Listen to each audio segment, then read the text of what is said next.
Hi friends, my name is M. A. Rabani and today we will discuss about the engineering mechanics. What is engineering mechanics?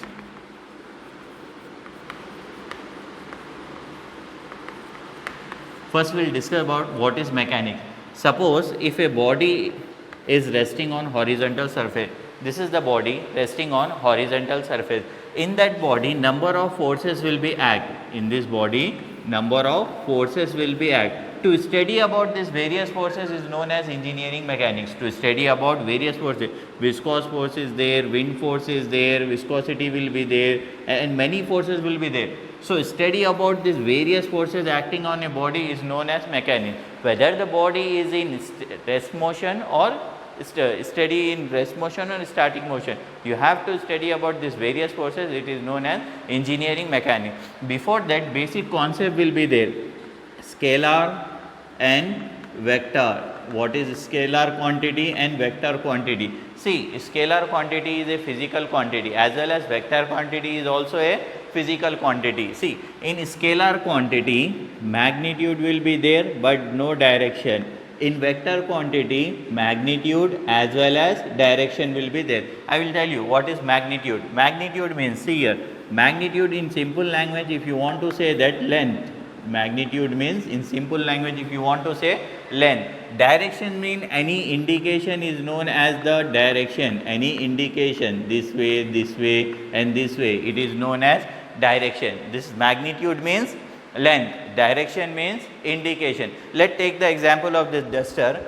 See, can I measure this duster? Yes, I can measure how much length is there, how much breadth is there, how much thickness is there. So, here magnitude is there because I can measure this object. So, magnitude is there, but I can't tell the direction of this one. Here direction is not there. See, like this also or like this also, both side will be same is there. Here no pointed end is there. So, only this is scalar quantity. This one is the scalar quantity. Only magnitude is there but no direction. Only magnitude is there but no direction. So, this one is known as the scalar quantity. Let's take the example of a pen. In pen, see, if you take the example of this pen, can you measure this pen? Yes, you can measure how much length is there, you can measure this one and you can tell the direction also, in which direction, your direction, my direction. Here it will indicate the direction also. So, this is the vector quantity, this one is the scalar quantity and this one is the vector quantity. So, scalar quantity which is having, scalar quantity is a physical quantity. Physical quantity means which you can see, analyze, sense, it is known as physical quantity. So, scalar quantity is a physical quantity which is having magnitude but no direction. Vector quantity is also a physical quantity which is having magnitude as well as direction. Once again I will tell you, magnitude means length, direction means indication. Magnitude means length and direction means indication. You have to remember this. A scalar quantity is a physical quantity which having magnitude but no direction. Vector quantity is also a physical quantity which having magnitude as well as direction. This is a simple example. Now, next one, see, this is the various forces is acting on. If you consider this all forces, if you want to consider, see, this is the different type force, this is the different type of force, this is the different type of force, this is the different type of force. If you want to combine this all type of forces, then this one name as the system of forces. This one, all combination of these forces is known as the system of forces. The combination of these forces is known as system of forces. You can't identify the each and individual force here. So, what you have to do, the combination of all these forces is come under the system of forces. System of forces is further divided into four categories. System of forces is further divided into four categories. First one is the system of forces. In your short you will get this answer. What is system of forces? So, system of forces is further divided into two categories. First one is the coplanar. First one is the coplanar. Second one is the non-coplanar. First one is the coplanar. Second one is the non-coplanar. This is the system of forces is divided into, the system of forces is divided into two categories. First one is the coplanar, second one is the non-coplanar, and this coplanar is further divided into four categories. This coplanar is further divided into four category. First one is the concurrent force. First one is the concurrent force. Second one is the parallel force. Second one is the parallel force. And third one is the non-concurrent and non-parallel. Non-concurrent and non-parallel. And the last one is the collinear. Last one is the collinear. Okay, here we are discussing about the system of forces. In system of forces is further divided into two types. First one is the coplanar, second one is the non-coplanar. Coplanar is further divided into four categories: concurrent forces, parallel forces, non-concurrent and non-parallel forces, and collinear forces. These are the four categories are there. So first we'll discuss about what is concurrent force. What is concurrent force? Concurrent force means what? See here all of you.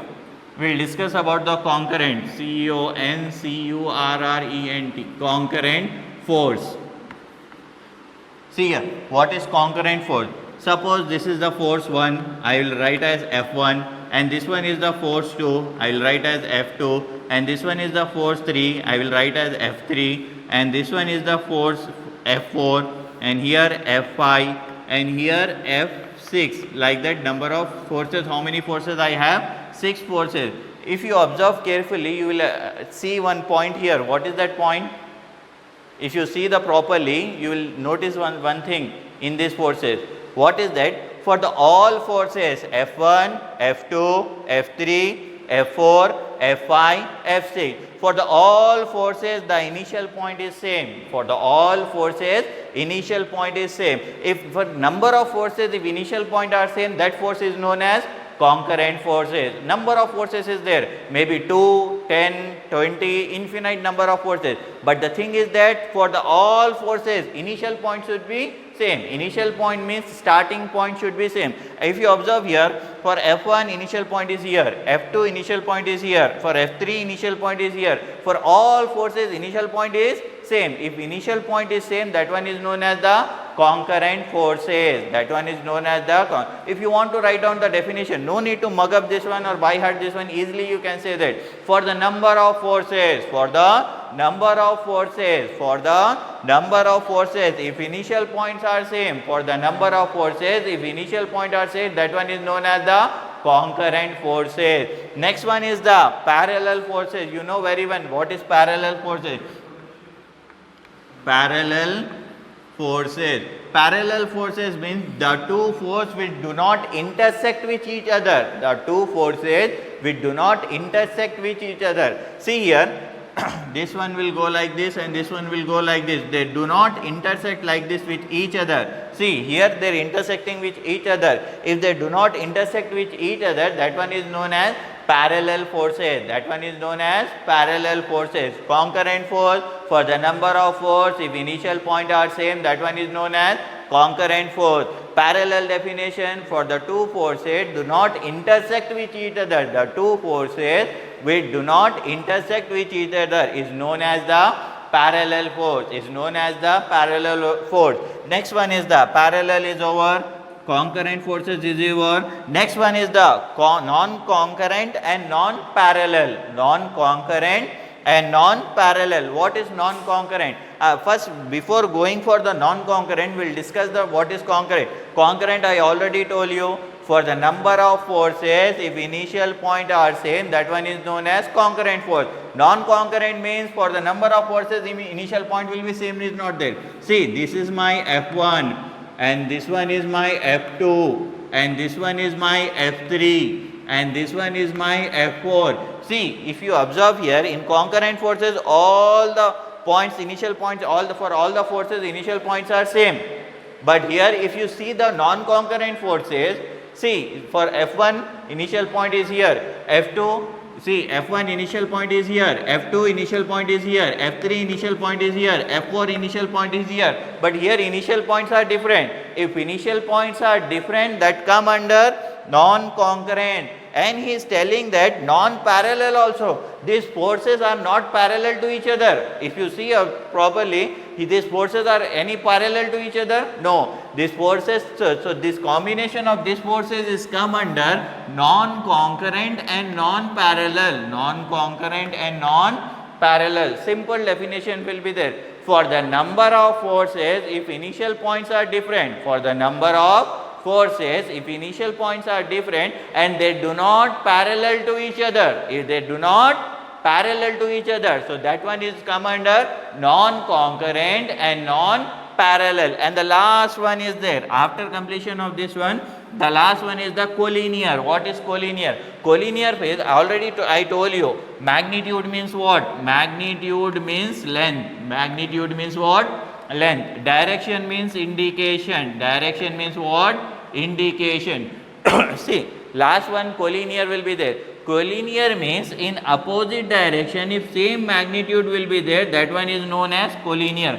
Suppose this side it is traveling 5 meter. So another side how much it will be? 5 meter. In opposite side, if same magnitude, magnitude means length. If say here this side is 5 meter and this side is also 5 meter. In opposite side, if same magnitude is there, in opposite side, if same magnitude will be there, so that one will come under collinear. This one will come under collinear. This one will come under collinear. 4 we completed. First one is the concurrent force.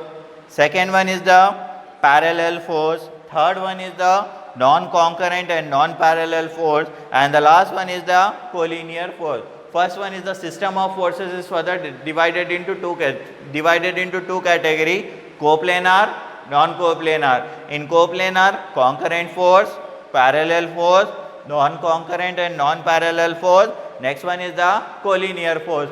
Next one is the, see here, non-coplanar. Non-coplanar is also further divided into first one concurrent, second one parallel, third one non-concurrent and non-parallel, last one collinear. Last one is the collinear. This further divided into this one. But what is the difference between previous one and this one? In previous one, see, all the forces are lying in only one coordinate only. You know how many coordinate system will be there? Quadrant. See here, this one, this one, this one and this one. This is first quadrant and this is second quadrant and this one is the third quadrant and this one is the fourth quadrant. Suppose here axis is not there. So it means that all the forces are lying in the first coordinate. Suppose like this axis will be there. So this is x axis and this one is the y axis and this is z axis. So it is lying on 4 coordinate. So this one is also x axis, y axis and this one x axis, this one is the y axis and this one is the